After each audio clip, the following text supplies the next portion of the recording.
Naveen YCP నిర్వహిస్తున్న సిద్ధం సభకు సంబంధించి అక్కడే స్థానిక నాయకులకు ఎక్కడికక్కడ వైసీపీ పెద్దలందరూ కూడా కొన్ని ఆదేశాలు జారీ చేయడం జరిగింది.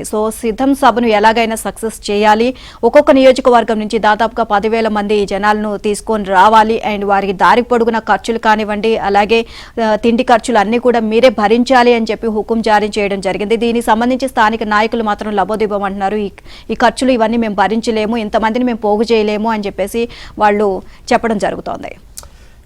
మీరేం చేస్తారో తెలీదు, ఒక్కొక్క నియోజకవర్గం నుంచి 10,000 మంది చొప్పున ప్రజలను తీసుకురావాల్సిందే, వారి ప్రయాణ భోజన ఖర్చులు భరించాల్సిందే, సభను విజయవంతం చేయాల్సిందే. ఇది విశాఖ శివారులోని సంఘివలసలో అధికార పార్టీ వైసీపీ నేడు సిద్ధం పేరిట నిర్వహించనున్న బహిరంగ సభకు ఆ పార్టీ పెద్దలు క్షేత్రస్థాయి నాయకులకు పెట్టిన టార్గెట్.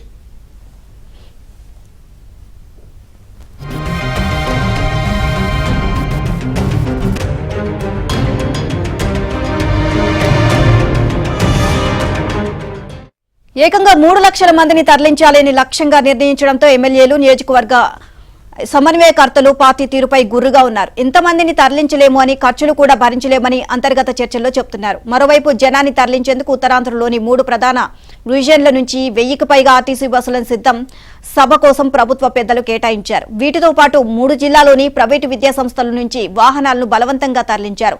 దీంతో నిన్న రాత్రికే ఆయా బస్సులు నిర్దేశిత ప్రాంతాలకు తరలి వెళ్లిపోయాయి.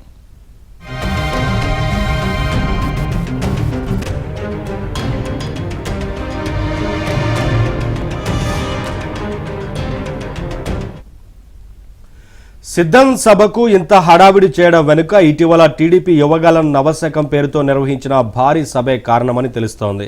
భోగాపురం మండలం పోలిపల్లిలో యువగలం నవశకం పేరుతో టీడీపీ ఎన్నికల సమర శంఖం పూరించింది.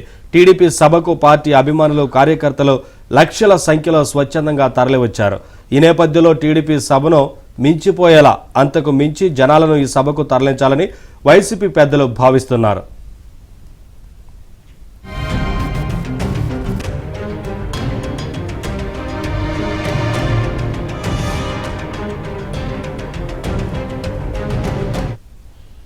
అందుకే నియోజకవర్గ ఎమ్మెల్యేలు, ఇన్ఛార్జీలకు జనాన్ని తరలించే టార్గెట్లు విధించి భారీ హడావిడి చేస్తున్నారు. ఉత్తరాంధ్రలోని 34 నియోజకవర్గాలకు కలిపి ఇక్కడ సభ నిర్వహిస్తున్నందున, పైగా ఎన్నికలకు ముందు కావడంతో ఒక్కొక్క నియోజకవర్గం నుంచి 10,000 మంది చొప్పున జనాలను సమీకరించాలని ఆయా నేతలకు పైనుంచి గట్టి ఆదేశాలు అందాయని తెలిసిందే.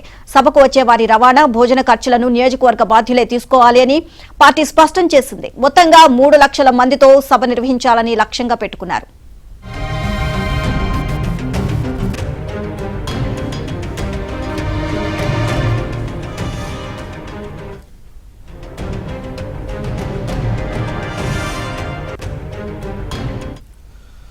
సంఘివలసలోని అనెట్స్ మెడికల్ కాలేజీ సమీపంలో సిద్ధం సభకు స్థలాన్ని ఎంపిక చేశారు. 3 లక్షల మందిని తీసుకురావాలని లక్ష్యంగా పెట్టుకున్న నాయకులు కేవలం 50 మందికి ఏర్పాట్లు చేయడంపై పైన పటారం లోన లొటారమేనా అని వ్యాఖ్యలు వినిపిస్తున్నాయి. ఇదే అంశానికి సంబంధించి మరిన్ని అప్డేట్స్ మా కరెస్పాండెంట్ నాయుడు అడిగి తెలుసుకుందాం. నాయుడు, సభలు సమావేశాలు నిర్వహిస్తున్నప్పుడు పార్టీలు స్వచ్ఛందంగా జనాలు తరలి రావాలి, వాళ్ళు ఏం చెప్పబోతున్నారో తెలుసుకోవడానికి వాళ్ళు స్వచ్ఛందంగా వస్తారు. బట్ వైసీపీకి సంబంధించి మాత్రం చూస్తే జనాల్ని బలవంతంగా లాక్కొని సభల్లో కూర్చోబెడుతున్నారు. అవి సభ ముగియకుండానే వాళ్ళు అక్కడి నుంచి పారిపోవడం జరుగుతుంది. ఇప్పుడు సిద్ధం సభకు కూడా ఇదే పని చేస్తున్నట్లుగా తెలుస్తుంది. ఓవరాల్ గా అప్డేట్స్ ఏంటి? విశాఖపట్నంలో అంటే జగన్మోహన్ రెడ్డి మొదటిసారిగా నేతలు, కార్యకర్తల దగ్గరికి వచ్చి ఒక సభ ఏర్పాటు చేస్తున్నటువంటి పరిస్థితి ఏర్పడింది. ఎన్నికలు సమీపిస్తున్న నేపథ్యంలో నేతలు, కార్యకర్తలు అవసరమో లేకపోతే వాళ్ళతో మాట్లాడాలనిపించే ఒక ఉద్దేశంతో వస్తున్నట్టు కనిపిస్తుంది తప్పితే ఇంతవరకు కూడా నేతలు, కార్యకర్తలు ఎక్కడున్నారో తెలియనటువంటి పరిస్థితి అయితే ఏర్పడిందని చెప్పి వైసీపీ నేతలు, కార్యకర్తలు కూడా ఇప్పుడు మాట్లాడుకుంటున్నటువంటి పరిస్థితి కనిపిస్తుంది. మరోవైపు దాదాపుగా 34 నియోజకవర్గాల నుంచి కూడా ఇక్కడికి జనాలను తరలించడానికి ఏర్పాట్లు చేస్తారు. వాస్తవంగా అక్కడ చూస్తే 3 లక్షల మంది అని చెప్పినప్పుడు కూడా ఒక 50,000 మందికి మాత్రమే సరిపడే కెపాసిటీ ఉన్నట్టు మనకు బయటకు కనిపిస్తుంది. అది చూస్తే సభా ప్రాంగణం దాదాపు 5 నుంచి 6 ఎకరాలు మాత్రమే ఇది ఉంటుంది. బట్ ఈ ప్రాంగణంలో అంతమంది పట్టేటువంటి అవకాశం కూడా లేదు. మరోవైపు ఏంటంటే ఇప్పుడు సాధారణంగా ఇది కార్యకర్తలు, నేతలు సమావేశం అని చెప్పినప్పటికీ కూడా అన్ని ప్రాంతాల్లో కూడా బస్సులు ఏర్పాటు చేశారు. మరోవైపు ఇప్పటికే వాలంటీర్లకు కూడా ఈ ప్రాంతాల్లో ఉన్నటువంటి వాళ్ళని తీసుకురావాలని చెప్పడం జరిగింది. మరోవైపు వాలంటీర్లు అందరూ కూడా ఈ సభకు హాజరు కావాలని పరోక్షంగా ఇప్పుడు ఎవరైతే ఉన్నారో నేతలు, కార్యకర్తలు అందరూ కూడా చెప్పినటువంటి పరిస్థితి అనిపిస్తుంది. అంటే ఒరిజినల్ నేతలు, కార్యకర్తలు కాకుండా వాలంటీర్లుగా ఎవరైతే నియమించుకున్నారో ఈ 3 జిల్లాల్లో వాలంటీర్లు అందరూ కూడా ఈ సభకి హాజరయ్యేలా ఇప్పటికే ఆదేశాలు ఇవ్వడం జరిగింది. వాలంటీర్లు హాజరైతే కార్యకర్తల నేతలు అవసరం లేనటువంటి పరిస్థితి. మరోవైపు ఇక్కడ చూసుకుంటే చెప్పిన దానికన్నా ఇప్పుడు నేతలు కార్యకర్తలు ఎన్నాళ్ళు మా సభలకో దీనికో కనీసం మా గోడు వినలేదు, మాతో మాట్లాడలేదు, మమ్మల్ని పట్టించుకోలేదు. ఈ రోజు కూడా జగన్మోహన్ రెడ్డి సుమారుగా 3 గంటల సమయంలో వచ్చి అక్కడ 1 గంట నుంచి 2 గంటలు మాత్రమే ఉండి అది సభా ప్రాంగణానికి వచ్చి మాట్లాడి వెళ్ళిపోతారు. ఈ మాత్రం దానికి ఇక్కడికి రావాల్సినటువంటి అవసరం లేదు కదా. ఖచ్చితంగా మా బాధలు గోడు వింటే, మా సమస్యలు తెలిస్తే ఎన్నికల్లో ఏం చేయాలి, లేకపోతే మేము ఎలాంటి బాధలు పడుతున్నాం అనేది జగన్మోహన్ రెడ్డి తెలిసి ఇదే విషయం చెప్పడానికి జగన్మోహన్ రెడ్డి 5 ఏళ్ల కాలంలో 4.5 ఏళ్ల కాలంలో కేవలం ప్రతిదీ కూడా పార్టీ ఆదేశాల మేర చెప్పారు. ఇక్కడ కూడా ఆదేశాలలాగే కనిపిస్తుంది తప్పితే మరేం లేదని చెప్పి కార్యకర్తల నేతల్లో అయితే అసహనం ఉందని స్పష్టంగా చెప్పొచ్చు. మరోవైపు ఇదే ప్రాంతంలో గతంలో టీడీపీ భారీ సభను ఏర్పాటు చేసి విజయవంతం చేసింది. ఈ నేపథ్యంలో ఈ సభను విజయవంతం చేయాలని చెప్పి టార్గెట్లు కూడా ఇచ్చారు. ఆర్టీసీ బస్సులను ఏర్పాటు చేశారు. అయితే ఇక్కడ కూడా ఏంటంటే సాధారణ ప్రజలను వెళ్ళి తరలిస్తే ఇప్పుడు ఇబ్బంది కలుగుతుందని చెప్పి కొంతవరకు ముందుగానే భావించారు. అయితే ఇప్పటికి కూడా ఎవరికైతే ఉన్నారో వాలంటీర్ల ద్వారా ఇక్కడ డ్వాక్రా మహిళలు కావచ్చు, మిగతా వాళ్ళు కావచ్చు, మీరు సభకు ఎవరెవరు అటెండ్ అవుతారు, ఏం చేస్తారు, ముందు సమాచారం ఇవ్వండి అని చెప్పినటువంటి పరిస్థితి. ఎందుకంటే సభకి జనాలు కానీ ఎక్కువగా వస్తే వాళ్ళు చెప్పే వ్యవహారం ఒకలా కనిపిస్తుంది. ఎక్కువ మంది వస్తే మేము సభను విజయవంతంగా చేశామని చెప్పి, మరోవైపు సభా ప్రాంగణానికి కూడా పట్టేటువంటి జనాల సంఖ్య మనం చూస్తే 5,000 దాటేటువంటి అవకాశం లేదు. అంటే అక్కడ ప్రాంగణం ఏర్పాట్లు చూస్తే ఇప్పుడు 3 లక్షల మంది వస్తారని చెప్పి భారీగా ఏర్పాట్లు చేశామని చెప్పి నేతలు కార్యకర్తలు వీళ్ళు సిద్ధం పేరుతో చెప్తున్నటువంటి పరిస్థితి అయితే మనకి అక్కడ కనిపిస్తుంది.